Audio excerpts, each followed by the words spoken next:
The House and Senate finally agree on something: robocalls. In these times of political strife, it's nice that despite our differences we can still band together as a nation in the face of a catastrophe that affects us all equally. I speak, of course, of robocalls, and it seems that the House and Senate have put their differences aside for the present in order to collaborate on a law combating this scourge. Despite a great deal of FCC, a few high-profile fines, and some talk from telecoms about their plans to implement new anti-robocall standards, half the country's phones are still blowing up regularly with recordings and scammers on the other side.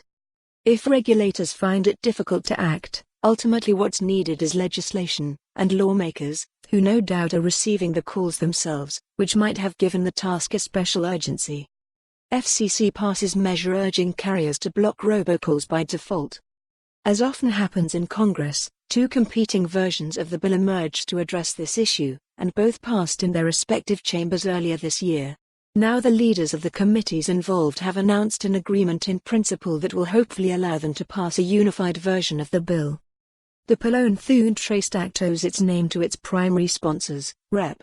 Pallone, DNJ, and Senator John Thune, RSD, and the earlier and superior acronym from the House Act, Telephone Robocall Abuse Criminal Enforcement and Deterrence.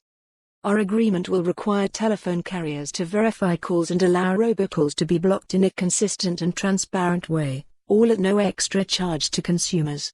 The agreement also gives the FCC and law enforcement the ability to quickly go after scammers, said Rep. Pallone in a statement accompanying the news. The bill text is expected to be finalized in a matter of days, and it will hopefully make it onto the legislative calendar in a hurry.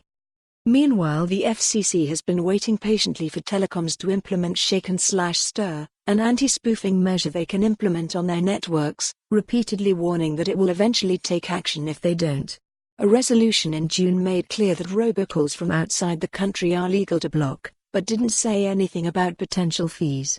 Fortunately, the act mentioned above does make sure consumers don't get dinged for the service.